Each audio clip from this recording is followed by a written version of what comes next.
Amici e amiche della Visione all'Ascolto, per quanto riguarda il nostro spazio informativo dedicato all'approfondimento politico in Friuli Venezia Giulia, già collegato con noi Enzo Cattaruzzi. Enzo, allora, parlavamo io e te pochi minuti fa, insomma, tanto che stavamo sistemando, no, le ultime cose prima di andare in onda, che c'è una campagna elettorale in corso, però della serie Tunisi non pervenuta, no? No, diciamo questo, che sarà magari l'affluenza che mi pare che non sarà molto alta, quindi si parla di un 40-45%, una roba incredibile per la regionale. Comunque staremo a vedere, speriamo di no, speriamo di sbagliarci. Ma poi io penso che il movimento che stanno facendo i candidati è molto blando, molto chiuso nelle segrete stanze, non c'è pubblicità, non c'è nulla. Soprattutto non c'è l'affrontare temi prettamente regionali, sanità, enti locali, dislocazione economica, eccetera. E io penso che le liste si dovranno appoggiare molto su chi ha preferenze. E sappiamo che se c'è una bassa affluenza, ci saranno anche basse preferenze. Quindi chi ha le preferenze, chi è abituato a scrivere preferenze, è, diciamo così, un po' avvantaggiato, no? Questo è. Ma il problema è anche un altro, che non c'è un movimento tale da creare interesse nella cittadinanza. Io giro un po' come te, eccetera, sento un po' nei comuni, c'è una certa apatia, un certo rilassamento, Manca no? quell'entusiasmo, no? Ma anche entusiasmo, Mm. tranne qualche candidato che possiamo anche dire no, dalla bassa friulana forse un po' più sentito, ma non c'è Poi devo dire una cosa, che anche la campagna elettorale del comune di Udine è a senso unico.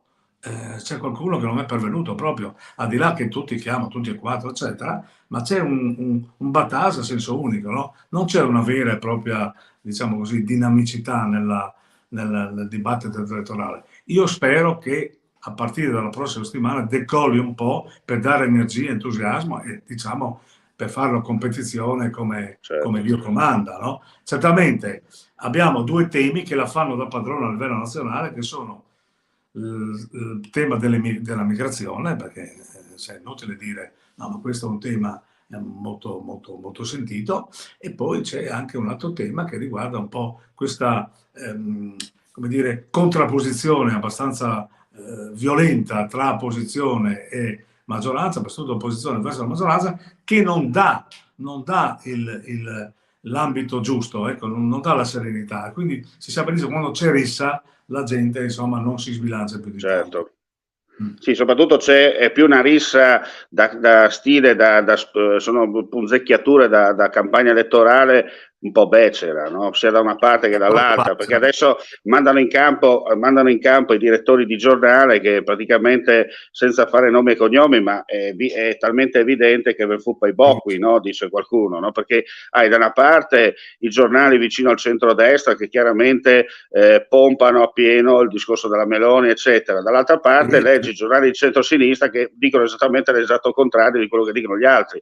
Cioè, io un giorno ho fatto un commento, ho detto, una volta era un piacere leggere i giornali anche di parte, no? Perché magari sì, avevi un Corriere della Sera che chiaramente era filo governativo, avevi un Repubblica che comunque tallonava perché era filo vicino all'opposizione, magari avevi un Montanelli col giornale che stava in mezzo e anche lui un po' spaccava, come si dice, il gioco, però erano gente che veramente sapeva quello che diceva ed era bello ascoltarli. Oggi invece i direttori dei giornali, i notisti politici vanno in televisione a fare i clown, perché? Perché se non urlano loro non c'è cosa gusto. mi dà l'idea che ormai si stanno agitando le tifoserie, no? Mm. Per cui uno, a prescindere da una parte e dall'altra, senza capire che i tempi sono cambiati e che dobbiamo affrontare argomenti ben più importanti, cioè la crisi economica, c'è il super bonus che si è bloccato, c'è le grandi ditte, le ditte soprattutto grandi, hanno qualche problema di occupazione Certo, e tra la l'altro gente è ti molto, ma dico, molto sì, tra preoccupata. l'altro ti dico una cosa molto importante perché vivendo nell'area del Manzanese non è più, chiaramente non è più il Manzanese di una volta, no? Sì, Però sì. insomma, sentori in giro, io sento titolari anche di piccole attività che mi dicono, guarda Omar, io probabilmente sarò costretto a mandare a casa qualche operaio, cioè lasciarlo a casa e magari quelli che sono più bravi, più veloci per fare quei 4 pezzi che devo fare, anziché star lì 8 ore, gli faccio fare 4 ore, ecco, tanto per essere chiaro. perché sennò poi cosa gli faccio? Scopare il capannone, è il punto di domanda. Ecco, questo è il problema. Forse la gente è un po' anche, cioè, diciamo così, demotivata anche perché non vede spirali, non vede. Ecco, il fatto che tematiche regionali di rilevanza, la sanità sappiamo che è di rilevanza, no? Ma poi anche la questione economica, non sappiamo, a momentini sono ditte che chiudono. Per esempio, prendiamo la grossa mobilitazione che c'è nella Bassa Friulana San Giorgio Nogaro per questo famoso grande hub che sarà delle acciaierie, eccetera, eccetera, che è una cosa molto.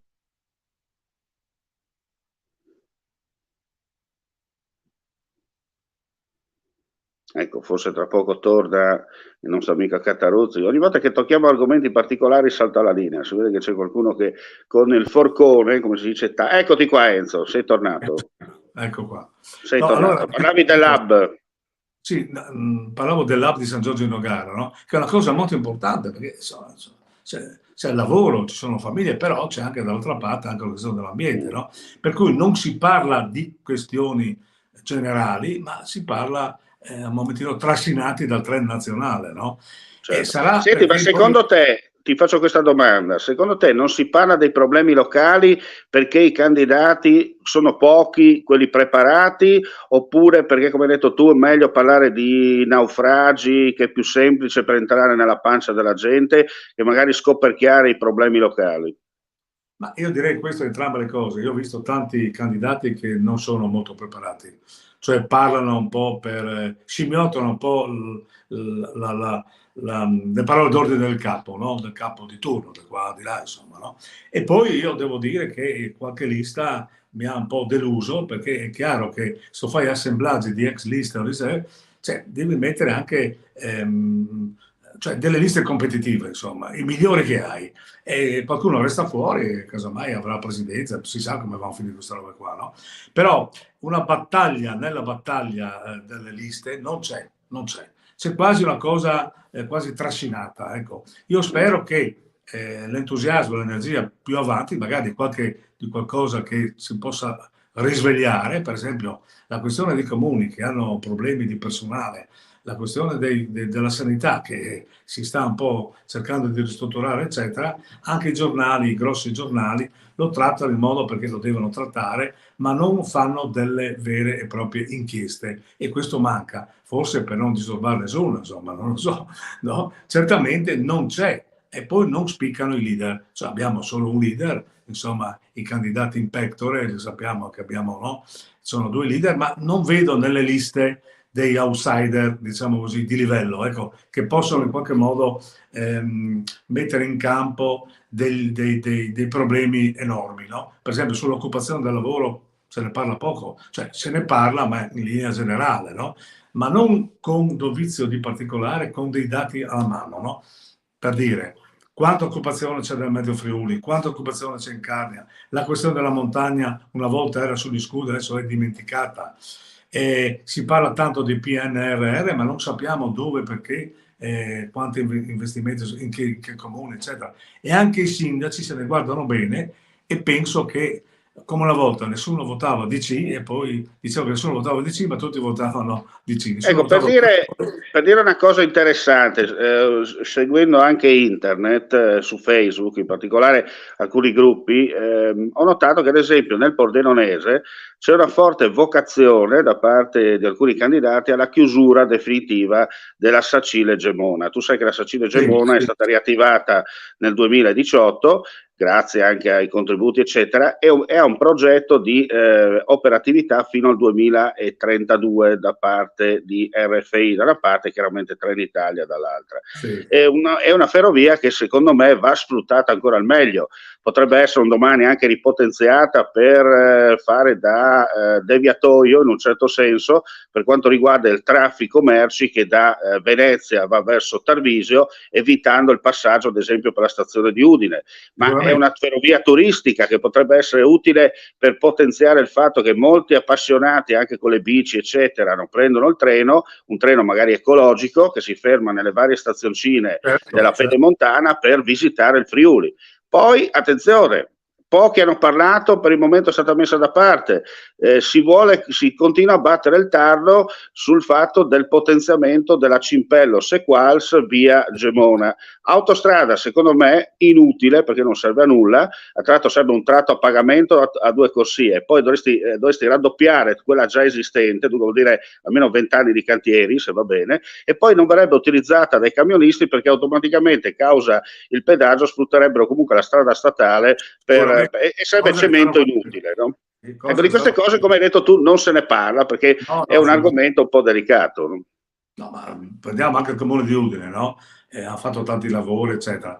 Il vero problema della viabilità di Udine è che non ha un ring, c'è una circolarità, no? E quindi siamo costretti a passare attraverso la città, tutte queste robe qui. Allora io dico, non è che dall'oggi al domani puoi fare qualcosa, la famosa tangenziale sud è ancora ferma lì. Cioè, ci sono degli argomenti che sono sul binario a morto e non se ne parla nemmeno perché magari si perde voti, no? Dice qualcuno.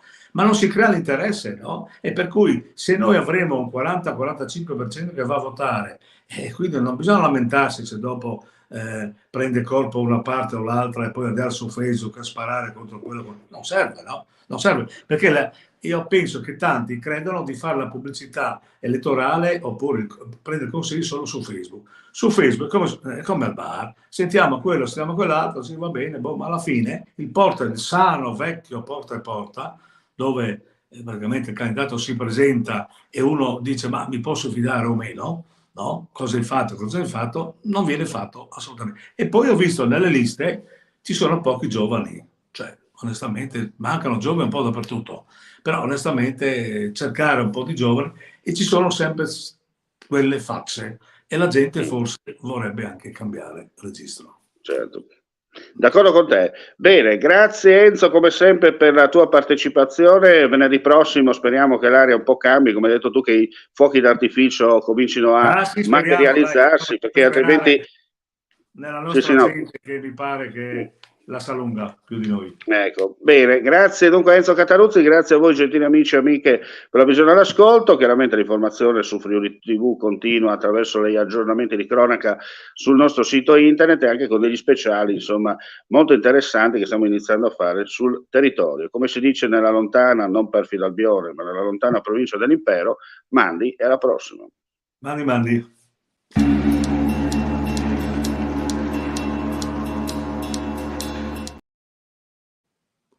Perfetto.